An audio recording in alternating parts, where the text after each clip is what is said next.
नमस्कार, आप देख रहे हैं प्रॉपर्टी प्लस। मैं हूं दीपक यादव। आज हम एक बेहद महत्वपूर्ण आदेश पर बात करने जा रहे हैं जो हाल ही में पास हुआ है केरल हाईकोर्ट से, और इसका सीधा असर उन तमाम लोगों पर पड़ रहा है जिन्होंने प्रॉपर्टी खरीदी या बेची है लेकिन किसी कारण से डील अटकी हुई है। दरअसल केरल हाईकोर्ट ने एक मामले पर अपने आदेश में कहा है कि यदि प्रॉपर्टी खरीदार और बेचने वाले दोनों की ओर से किसी कारण से एग्रीमेंट आगे नहीं बढ़ पा रहा है तो इस स्थिति में खरीदार द्वारा दी गई रकम से जितना हिस्सा प्रॉपर्टी में बनता है उतने का हकदार खरीदने वाला होगा। मामला थोड़ा टेक्निकल है लेकिन उन लोगों के लिए बहुत महत्वपूर्ण है जिनकी रकम किसी न किसी प्रॉपर्टी में अटकी है और बिल्डर या बेचने वाला मनमानी कर रहा है। तो इस मामले को विस्तार से समझेंगे, इसका बायर सेलर पर क्या फर्क पड़ेगा वो भी समझेंगे, और ओवरऑल रियल एस्टेट में इसका क्या असर पड़ेगा उसको भी समझने की कोशिश करेंगे। हमारे साथ दो खास मेहमान हैं। लीगल एक्सपर्ट मित्तल मनोट हैं, इंडस्ट्री एक्सपर्ट और ट्रैक टू रियल्टी के सीईओ रवि सिन्हा हैं। तो मनोज जी और रवि सिन्हा सर, बहुत स्वागत है आपका जी बिजनेस पर। सबसे पहले मनोज जी आपके पास आएंगे। आसान शब्दों में बताइए कि ये पूरा मामला क्या है और केरल हाईकोर्ट ने इस पर अपना क्या फैसला दिया है। बिल्कुल सर। जैसे ही आपने बताया सर कि ये कोर्ट ने ये आदेश दिया है कि बेसिकली कि अगर आप कोई खरीदार हो प्रॉपर्टी के, तो अगर आपने उन खरीदी के अगेंस्ट प्रॉपर्टी के कोई पेमेंट किया है आपने सेलर को, तो जो आपने कंसिडरेशन दिया है वो अगर सामने वाला वो सेल एग्रीमेंट एग्जीक्यूट नहीं करता है या उसमें कई सारी रुकावटें आती है जिसके वजह से आपका ट्रांजैक्शन आगे नहीं बढ़ पाता, तो उस केस में आपके पास दो ऑप्शन है। एक तो आप कोर्ट में जा सकते हैं और उससे कोर्ट ने ये फैसला दिया कि अगर आप उनके पास जाते हैं तो आपका जो अमाउंट है जितना आपका उस ट्रांजैक्शन में अटका है तो आप उसके अगेंस्ट आप वो प्रॉपर्टी पे आपका अधिकार हो जाता है जब तक सेलर वो ट्रांजैक्शन पूरा नहीं करता। अब इसमें तीन चार चीजें होती है, जैसे कि ये किस केस में हो सकता है। तो इस केस में ऐसा है कि अगर आप आपकी तरफ से पूरा ट्रांजैक्शन कंप्लीट करना चाहते हैं बट सेलर नहीं कर पाता, तो उस केस में आपका प्रॉपर्टी पे अधिकार हो जाएगा। अगर आपकी तरफ से कोई पीछे आप नहीं कर पाते हो, जैसे ट्रांजैक्शन पूरा कुछ कुछ भी रीजन हो उस वजह से, तो उस केस में आपको वो अधिकार नहीं मिलेगा। बट अगर सामने वाले की गलती है और आप पूरा करना चाहते हो तो आपका प्रॉपर्टी पे अधिकार रहेगा। भले ही फिर वो ट्रांजैक्शन पूरा नहीं कर पाए तो आगे भी वो बेच नहीं पाएगा, बिकॉज जितना अमाउंट आपने भरा है उस अमाउंट के रिलेटेड वो प्रॉपर्टी पे आपका अधिकार जम जाता है। तो उसके लिए आपको लेकिन कोर्ट में जाना पड़ता है बेसिकली। तो आप एक बार कोर्ट में जाओगे और कोर्ट से ऑर्डर आएगा, फिर आपका उस प्रॉपर्टी पे चार्ज करके क्रिएट हो जाता है। ठीक है, तो इसे क्या हम इस तरह से समझ सकते हैं कि अगर सेलर की गलती है तभी बायर का हिस्सा सुरक्षित होगा, अन्यथा यदि बायर डिफॉल्ट कर रहा है, बायर की किसी तरह से गलती है तो उसको कहीं से कोई मुरब्बत नहीं है। बिल्कुल सही है। परफेक्ट। क्योंकि इसमें ऐसा है कि अगर आपने पैसे दिए बट आपको ही वो ट्रांजैक्शन पूरा नहीं करना है तो उसके वजह से अपन सेलर को रिस्पॉन्सिबल नहीं क्लेम कर सकते। इस बिल्कुल। वजह से वो वैसा है कि अगर सेलर की कोई गलती है उस वजह से वो पूरा नहीं हो पाता है तो फिर आपका चार्ज उस पर बन जाता है, वो भी कोर्ट के ऑर्डर के थ्रू। अच्छा फैसला है, कम से कम सेलर मनमानी नहीं कर पाएंगे। इस पर रवि सर आपसे मेरा सवाल यह होगा कि एक रिपोर्ट के मुताबिक देश के टॉप 7 शहरों में करीब 5 लाख घर फंसे हुए हैं। इस आदेश को देखते हुए आमतौर पर प्रॉपर्टी मार्केट में क्या प्रैक्टिस है अभी, और अब घर खरीदारों के लिए ये कितनी बड़ी राहत है। केरला हाई कोर्ट के इस जजमेंट की का मैं स्वागत करता हूं, लेकिन ये जजमेंट इस समय सिर्फ केरला स्पेसिफिक है। अगर आप रियल एस्टेट के ग्राउंड रियलिटी को देखें तो देखिए, एक ट्रांजैक्शन का जो दौर होता है, बिल्डर बायर के बीच के ट्रांजैक्शन के लाइफ साइकिल में डिस्प्यूट की वजह कुछ भी हो सकती है। अभी तक क्या हो रहा है कि ये पूरा का पूरा हमारे जो लॉज हैं वो हेवली लोडेड हैं बिल्डर के फेवर में, ये सेलर के फेवर में है। आप एक बायर का कोई भी फ्लिम्सी ग्राउंड बनाकर एक बुकिंग कैंसिल कर देते हैं। मार्केट की प्रेवलेंट प्रैक्टिस यह है कि आपने जिस दिन बुकिंग कैंसिल कर दिया, आपने वो यूनिट इमीडिएटली किसी दूसरे बायर को बेच दिया, और ये जो बायर आपका पहला बायर है जिसका पैसा फंसा है उसको आप 3 इंस्टॉलमेंट 4 इंस्टॉलमेंट में करके पैसे वापस करते हैं। तो अगर ये जजमेंट, और मुझे लगता है ये जजमेंट आगे चलकर सुप्रीम कोर्ट तक पहुंचेगा और एक ऐसा गाइडलाइन उसके बाद आता है सुप्रीम कोर्ट की तरफ से कि सबसे पहले तो जब तक एक बायर का पैसा किसी भी प्रोजेक्ट के यूनिट में फंसा है, वो यूनिट चाहे डिस्प्यूट किसी भी वजह से हो, आप दूसरे बायर को नहीं बेच सकते हैं। और दूसरी बात यह कि आप जब तक पहले बायर का आप पेमेंट नहीं करते हैं, दूसरी प्रॉब्लम यहाँ पर ये आती है कि अब इस कोर्ट के इस जजमेंट में जितना मैंने देखा है, अभी शायद 6% इंटरेस्ट की बात की गई है। मार्केट प्रैक्टिस आज की ये है कि जब भी एक बिल्डर रिफंड देता है, वो 10 या 20% उसमें से डिडक्ट करता है। यही नहीं, आप जब एक बायर का बुकिंग अमाउंट मान लिया 20% उसने पैसा दिया है, आप जब डिडक्ट करते हैं उस पर 10% नहीं है, पूरे सेल्स कंसिडरेशन का 10 या 20% आप डिडक्ट कर रहे हैं। तो मुझे लगता है कि ये केरला हाई कोर्ट का जजमेंट जो है, ये first step in the right direction है। आगे चलकर ये मामला सुप्रीम कोर्ट तक जाएगा और इस पर और भी आगे आने वाले दिनों में क्लैरिटी की हमें जरूरत पड़ेगी। ठीक है, आने वाले समय में इस पर और क्लैरिटी की जरूरत है। मनोज जी, इससे उन होम बायर्स पर क्या असर पड़ेगा जो किसी न किसी प्रॉपर्टी में, किसी न किसी प्रोजेक्ट में अटके हुए हैं? बिल्कुल सर, अब जैसे कि कोई अटका हुआ है, उनको उनके राइट्स नहीं पता है, तो उस केस में ये जजमेंट के थ्रू अगर उन्होंने अवेयर किया होगा तो ये उनको हेल्प करेगा कि भाई अगर मेरा उनका पैसा कहीं अटका हुआ है तो वो एटलीस्ट आज कोर्ट में जा सकते हैं, और कोर्ट में जाके वो एटलीस्ट उस पे अपने खिलाफ एक प्रोटेक्शन ऑर्डर ले सकते हैं, सो दैट उनका पैसा एक सिक्योर हो जाए कि कहीं भाई पैसा नहीं आ रहा तो एटलीस्ट प्रॉपर्टी पे उनका क्लेम रहेगा। तो कल उठ के मतलब ऐसा भी नहीं होगी, प्रॉपर्टी भी नहीं होगी और पैसा भी नहीं होगा, तो एटलीस्ट क्लेम उस पे आ जाएगा। जिस वजह से जैसे रवि सर ने कहा कि वो अब आगे बेच नहीं पाएंगे बिकॉज आपका क्लेम आ जाता है उस पे। तो एक बार आपका चार्ज आ गया तो जब आप आगे बेचो तो आगे वाले को भी समझ में आना चाहिए कि भाई मेरा ऑलरेडी इस पे चार्ज है, तो वो पोर्शन सामने वाले के पास नहीं जाता है, ताकि आपका फर्स्ट राइट रहता है, तो आपकी प्रॉपर्टी उसमें सिक्योर हो जाती है। तो आपको, मैं तो यही कहूंगा कि आपको अगर सिक्योर करना है, आप फंसे हुए हैं, तो बिल्कुल आप चार्ज के लिए जाइए और आपका उस पर चार्ज क्रिएट करिए, क्योंकि आप एक तरीके से सिक्योर हो जाओगे। रवि सर, इस समस्या का एक कॉम्प्रिहेंसिव सॉल्यूशन क्या हो सकता है? सबसे पहले हमें यह समझना पड़ेगा कि जब भी इस तरह के डिस्प्यूट होते हैं, देखिए, एक होम बायर कभी भी विलफुल डिफॉल्टर नहीं होता है। विलफुल डिफॉल्टर बिल्डर ही होता है। दूसरी बात, अगर आप कॉम्प्रिहेंसिव सॉल्यूशन की बात करते हैं तो आपको इस बिजनेस के पेन पॉइंट को समझना पड़ेगा। इस हमारा पहला पेन पॉइंट यह है कि आपका जो बिजनेस मॉडल है वो सेल एंड बिल्ड मॉडल है। दूसरा, यहां पे कोई एंट्री बैरियर नहीं है। और तीसरा जो बहुत इंपॉर्टेंट है इस जजमेंट को ध्यान में रखते हुए, कि हमारे पास real estate focused fast track courts नहीं है। आपको कोर्ट में जाकर 2 साल 3 साल 4 साल के धक्के खाने के बाद इस तरह का एक जजमेंट आपके हाथ में आता है। तो कॉम्प्रिहेंसिव सॉल्यूशन के लिए हरेरा लाया गया था, क्या सोचकर लाया गया था, कंसेप्चुअलाइज इसलिए किया गया था कि एक कॉम्प्रिहेंसिव सॉल्यूशन आएगा। लेकिन आज भी रेरा, और ये सुप्रीम कोर्ट के गाइडलाइन के बाद भी आज भी रेरा ये इंश्योर नहीं कर पाया है कि अक्रॉस द कंट्री एक यूनिफॉर्म बिल्डर बायर एग्रीमेंट तैयार हो। जब तक आपके पास across the board, across the country एक बिल्डर बायर एग्रीमेंट नहीं है, जब तक ये बाइंग सेलिंग का एक यूनिफॉर्म मॉडल नहीं है, तब तक आप कॉम्प्रिहेंसिव सॉल्यूशन की तरफ नहीं जा सकते हैं। जरूरत इस बात की है कि रेरा को थोड़े से और इंपावर करके एक मॉडल बिल्डर बायर एग्रीमेंट तैयार करवाया जाए। बिल्कुल, मॉडल बिल्डिंग बायर एग्रीमेंट पर लंबे समय से मांग हो रही है, लंबे समय से बात हो रही है, लेकिन ये कब आएगा किसी को पता नहीं है। मनोज जी, इस पर एक और अहम सवाल ये खड़ा होता है कि जो घर खरीदार इस तरह की डील्स में अटके हुए हैं, उनको इस ऑर्डर के बाद क्या करने की जरूरत है ताकि उनके अधिकार सुरक्षित रहें? जी सर, अब जैसे सर ने कहा, मैं नहीं मानता कि ये सिर्फ केरला स्पेसिफाइड है, बिकॉज ये जजमेंट जो आया है ये ट्रांसफर ऑफ प्रॉपर्टी एक्ट के तहत आया है, और ये एक्ट जो है ये पूरे देश में लागू होता है। तो आप उसमें जो सेक्शन 55 है, मोर पर्टिकुलरली उस बेसिस में सेक्शन 55(6) के हिसाब से आप जाओ तो उसमें जो खरीदार है और जो बेचने वाले हैं उनके राइट्स दिए गए हैं। तो उस राइट्स में एक सेक्शन 55 सब क्लॉज बी के तहत ये जजमेंट आया है। तो वो ये जजमेंट पर्टिकुलरली सिर्फ केरला में नहीं होगा, बल्कि आप वो सेक्शन पूरे देश में लागू होता है। तो आप कहीं भी किसी भी कोने में रहो, आप वो एक्ट के तहत आप कोर्ट में जा सकते हो और कोर्ट से रिलीफ मांग सकते हो।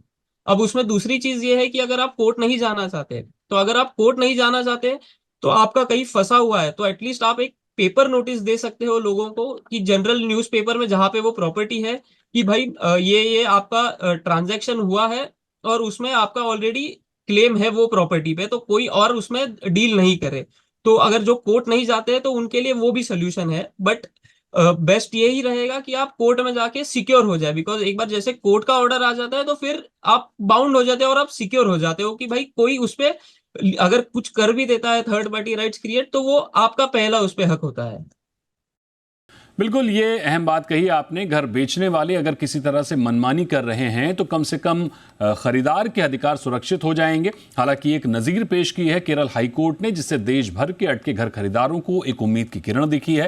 हालांकि रवि जी, आपने सही बात कही कि मॉडल बिल्डर बायर एग्रीमेंट अगर लागू हो जाए तो इस तरह की समस्याएं कम हो सकती हैं, लेकिन फिर भी मोटे तौर पर कानून है, घर खरीदारों के पास एक मजबूत अधिकार है जो सेलर की मनमानी को रोकता है। हाँ, इस पर एक अवेयरनेस की ज़रूरत है, जागरूकता की ज़रूरत है जो होम बायर्स को दिखानी होगी। तो रवि जी, मनोज जी, आपका भी बहुत शुक्रिया हमारे साथ जुड़ने के लिए। और यहाँ वक्त है एक छोटे से ब्रेक का। ब्रेक के बाद आपको दिखाएंगे एक और अहम ट्रेंड रियल एस्टेट मार्केट का, छोटे से ब्रेक के बाद।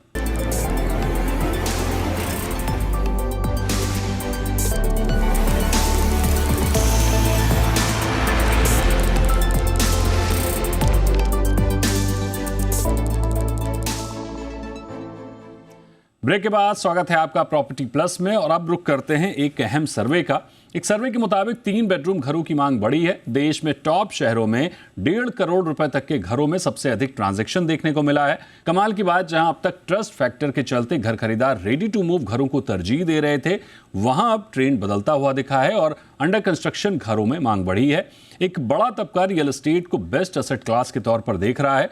दरअसल उद्योग संगठन फिक्की और प्रॉपर्टी कंसल्टेंट एनारॉक ने एक सर्वे जारी किया है। इसकी बारीकी को समझते हैं एनारॉक के डायरेक्टर रिसर्च प्रशांत ठाकुर से, जो कि हमारे साथ जुड़ गए हैं। प्रशांत जी, बहुत स्वागत है आपका जी बिजनेस पर। सबसे पहले तो ये बताइए सर कि इस रिपोर्ट में क्या हाइलाइट्स हैं जिन पर गौर करने की जरूरत है। नमस्कार दीपक जी। ये हमारा जो रिसर्च का 10th एडिशन है कंज्यूमर सर्वे का, हम पीरियडिकली करते रहते हैं। इस सर्वे का जो ड्यूरेशन था अक्टूबर से दिसंबर 2023 का था, जो हमने करीब 15,000 एक्चुअल जो होम बायर्स होते हैं उनके ऊपर ये सर्वे किया था, जिसमें तकरीबन 6,500-7,000 लोगों ने रिस्पॉन्ड किया।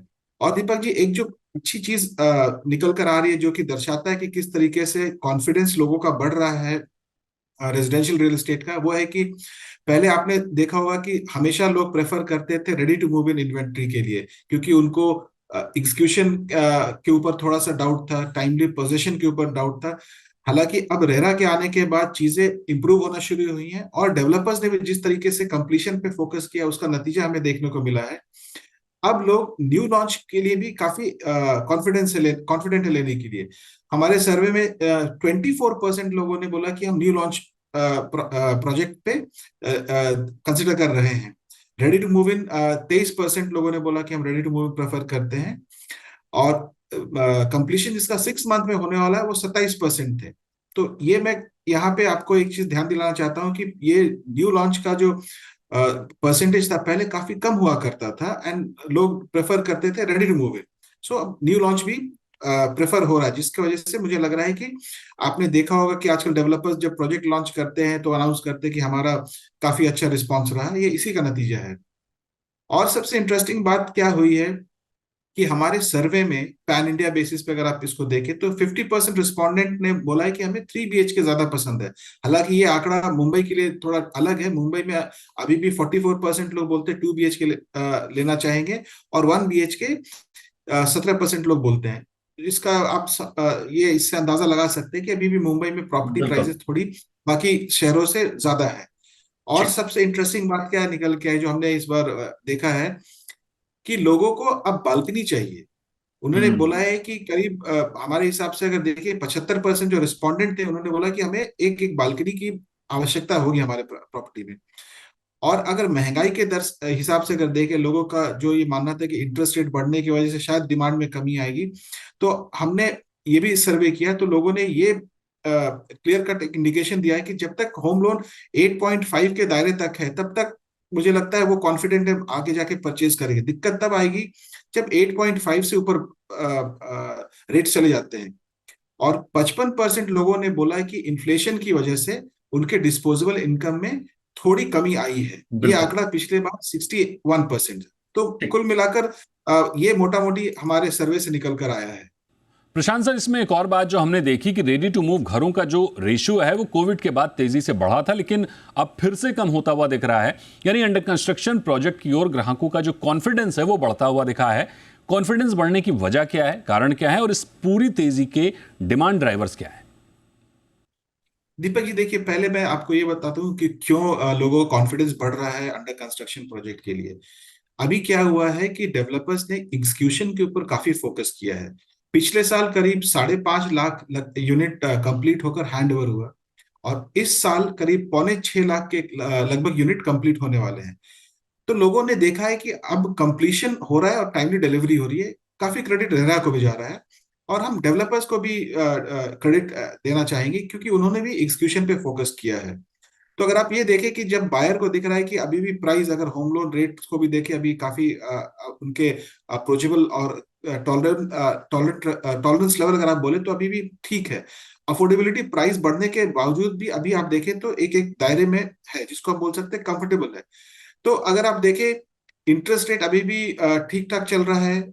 उम्मीद की जा रही है कि शायद इंटरेस्ट रेट आने वाले समय में घटेगा, जिसकी वजह से होम लोन भी घट सकता है। डेवलपर्स के अच्छे लॉन्च आ रहे हैं, ग्रेड ए डेवलपर्स लॉन्च कर रहे हैं। सबसे बड़ी बात है, एग्जीक्यूशन पे डिसिप्लिन मेंटेन की जा रही है और टाइमलाइन मीट करके टाइमली डिलीवर हो रहा है।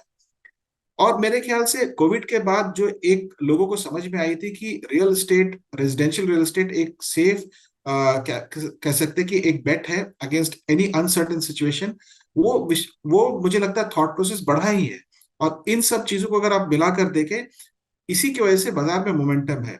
रही ठीक बात बात। इन्वेस्टमेंट के हिसाब से, लोगों बिल्कुल। ने अभी देखिए स्टॉक मार्केट के साथ रियल एस्टेट का एक पॉजिटिव कोरिलेशन है। जब जब आप देखेंगे रियल एस्टेट बढ़ता है उस समय आप देखेंगे आपका स्टॉक मार्केट भी अच्छा परफॉर्म कर रहा होता है। हम्म। तो मेरा कहीं ना कहीं मानना है कि लोग स्टॉक मार्केट में कभी कभार प्रॉफिट बुक कर कर अपने पोर्टफोलियो को रीबैलेंस भी करते हैं, या फिर वो वेल्थ क्रिएशन इफेक्ट जो आता है, लोगों को एक पॉजिटिव आप बोल सकते हैं कॉन्फिडेंस रहता है। रियल एस्टेट एक पॉजिटिव सेंटिमेंट का सारा खेल है। तो जब तक आप देखेंगे इकोनॉमी अच्छी कर रही है, रियल एस्टेट भी अच्छा करेगा, आप देखेंगे स्टॉक मार्केट भी अच्छा चल रहा है।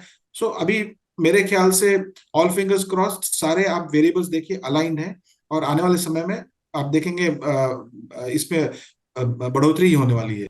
तो क्या प्रशांत सर, सभी शहरों में एक सा ट्रेंड है या फिर शहरों के आधार पर या कुछ रीजन में स्पेसिफिक कुछ अलग ट्रेंड देखने को मिल रहा है, और आगे ये ट्रेंड आपको कैसा दिख रहा है? देखिए मोटा मोटी ये ट्रेंड पैन इंडिया, हमने जो 7 शहरों में सर्वे किया, सब जगह एक चीज तो कॉमन दिखा है कि लोगों में रियल एस्टेट को लेके कॉन्फिडेंस काफी बढ़ा है। दूसरा हमने देखा है कि मोटा मोटी अगर आप मुंबई को अगर छोड़ दे, सबका प्रेफरेंस बड़े घर की तरफ रहा है। 3 BHK लोगों ने इच्छा जताई है। मुंबई में 2 BHK इसलिए रहा है क्योंकि आप यहाँ देख सकते हैं कि कैपिटल वैल्यू थोड़ा ज्यादा है। बाकी अगर आप देख ले, जो मिक्स ऑफ न्यू लॉन्चेस और रेडी टू मूव इन रहा है, वो मोटा मोटी सारे शहरों में एक समान ही रहा है। तो एक एक आप देखेंगे टॉप 7 सिटीज में एक एक पॉजिटिव सेंटिमेंट जो है अक्रॉस द बायर सेगमेंट है, अक्रॉस द सिटी है।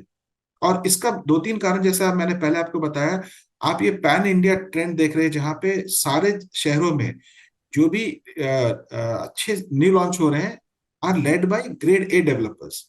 और हर शहर में मोटा मोटी आप देखें कंप्लीशन बहुत टाइमली हो रही है। तो ये एक कारण है जहां पे आपको एक बहुत अच्छे तरीके से एक आप बोल सकते इवनली डिस्ट्रीब्यूटेड ट्रेंड इस इंडस्ट्री में नजर आ रहा है। काफी बेहतर संकेत मिल रहे हैं प्रॉपर्टी मार्केट के लिए, मसलन बड़े घर जिसकी हम बात कर रहे हैं। इसके अलावा रेडी टू मूव घरों की ओर फोकस बढ़ा है। ये अपने आप में ये दिखाता है कि ग्राहकों का जो कॉन्फिडेंस है वो रियल एस्टेट में, हाउसिंग में खासकर बढ़ता हुआ दिख रहा है। तो बहुत शुक्रिया करेंगे प्रशांत जी आपका हमारे साथ जुड़ने के लिए, और रुख करते हैं अगली खबर का। उत्तर प्रदेश के घर खरीदारों के लिए एक अच्छी खबर है। एजेंट्स अब झूठे दावे नहीं कर पाएंगे क्योंकि यूपी रेरा ने प्रॉपर्टी एजेंट्स को ट्रेन करने की कवायद शुरू की है। महाराष्ट्र रेरा के बाद अब यूपी रेरा भी प्रॉपर्टी एजेंट्स को प्रशिक्षित करेगा और प्रमाणित करेगा। दरअसल उत्तर प्रदेश रेरा ने प्रॉपर्टी ब्रोकर्स, एजेंट्स या फिर जिन्हें आप चैनल पार्टनर भी कहते हैं, उनके लिए नया नियम जारी किया है। इस नए नियम के मुताबिक प्रॉपर्टी एजेंट्स को रेरा में रजिस्ट्रेशन कराने के लिए प्रशिक्षण लेना होगा और उसके बाद प्रमाण पत्र हासिल करना होगा। ये अनिवार्य है। इसके लिए यूपी रेरा 3 दिन का कोर्स आयोजित करेगा। एजेंट्स को ऑनलाइन रजिस्ट्रेशन कराना होगा। इस कोर्स में रेरा अधिनियम, उसके प्राविधान, दिशा निर्देशों के बारे में एजेंट्स को ट्रेन किया जाएगा ताकि प्रॉपर्टी मार्केट में अधिक पारदर्शिता और स्थिरता आए। यूपी रेरा के मुताबिक प्रशिक्षण कार्यक्रम का पहला चरण अगले महीने यानी अप्रैल 2024 से शुरू होगा। नए रजिस्ट्रेशन के अलावा पहले से रजिस्टर्ड एजेंट्स या प्रॉपर्टी ब्रोकर्स पर भी यह नया नियम लागू होगा। पहले से रजिस्टर्ड एजेंट को 1 साल के भीतर प्रशिक्षण और प्रमाण पत्र लेना अनिवार्य है। यूपी रेरा के मुताबिक प्रशिक्षण कार्यक्रम का पहला चरण अगले महीने यानी अप्रैल 2024 से शुरू होगा। नए रजिस्ट्रेशन के अलावा पहले से जो रजिस्टर्ड एजेंट्स हैं या प्रॉपर्टी ब्रोकर्स हैं उन पर भी यह नया नियम लागू होगा। पहले से रजिस्टर्ड एजेंट्स को 1 साल के अंदर प्रशिक्षण लेना होगा, प्रमाण पत्र हासिल करना होगा, यह अनिवार्य है, अन्यथा नियम न मानने वाले ब्रोकर्स का रजिस्ट्रेशन रद्द किया जाएगा। आपको बता दें कि अभी उत्तर प्रदेश रेरा में 6700 से ज्यादा रजिस्टर्ड एजेंट हैं। ऐसे में घर खरीदारों को यह ध्यान रखना होगा कि आप जिस भी एजेंट के जरिए प्रॉपर्टी खरीद रहे हैं उसकी ठीक से जांच पड़ताल कर लें, देख लें कि वो सर्टिफाइड एजेंट है भी या नहीं। बेहतर होगा कि ऐसे एजेंट्स के साथ डील करें जिसकी जवाबदेही हो, बल्कि ऐसे एजेंट के साथ डील ना करें जिसकी कोई जवाबदेही हो ही ना। तो ये था आज का प्रॉपर्टी प्लस। आज के शो में फिलहाल इतना ही। खबरें लगातार जारी हैं, आप बने रहिए सी बिजनेस पर।